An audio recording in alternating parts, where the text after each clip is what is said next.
Hello, for those that don't know me, my name is Samantha Abney, and I will be presenting on Jesse Williams.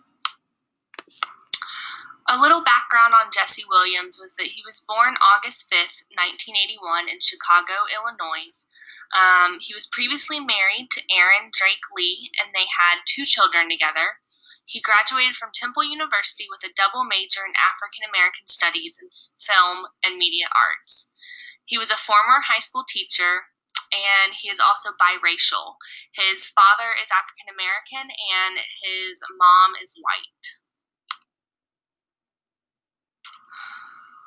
Many will know Jesse Williams for his role as Jackson Avery on Grey's Anatomy, but he got started in 2005 when he started to study acting, and then in 2008 he made his film debut.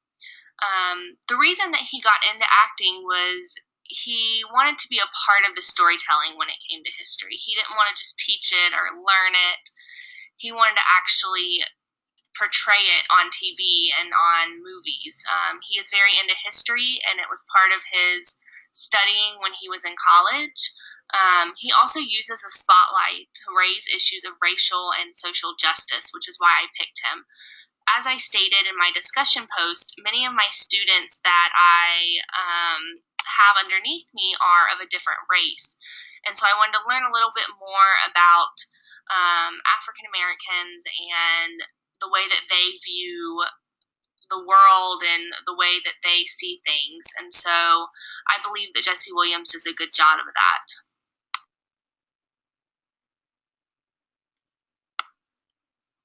In 2016, Jesse Williams received the Humanitarian Award, and after receiving the award, he gave this speech about the racial divide and how it is still going on, and to say that it's not is not okay.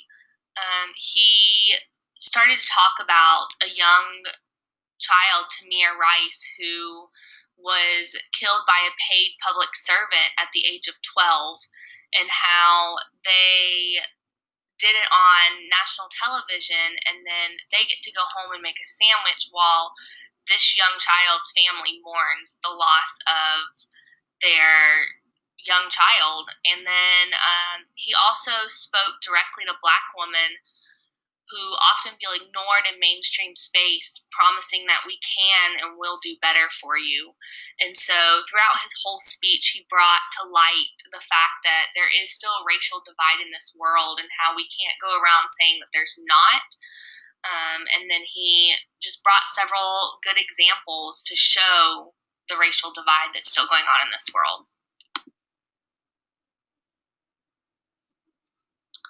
Some other things that he's known for that shine the light on the racial divide is that he produced 2 documentaries, one about Black Lives Matter, and then also the school to prison pipeline. And as I mentioned before, he earned the Humanitarian Award as a champion of civil rights. He was one of the producers of The Question Bridge, which is a multimedia project for Black men of all ages and backgrounds to ask and respond to questions about life in America. He serves on the board of directors of the Advancement Project, which is a multiracial civil rights organization. And he also works with Sankofa, an organization dedicated to ending racial injustice. And lastly, something that I found very interesting while researching Jesse Williams is that in October 2014, an unarmed man, Michael Brown, was shot by a police officer. Jesse went to Ferguson to protest, where he talked to people and ran from the police when they got tear gassed. And as the media talked to different people who were around them, they said that it was unlike any celebrity they've ever seen before, and how he really was a part of the group and really wanted to advocate for Black men and women. Thank you for listening and looking through my slides. This is my reference page, and I hope that throughout this presentation you learned a little bit more about a well-known actor, Jesse Williams.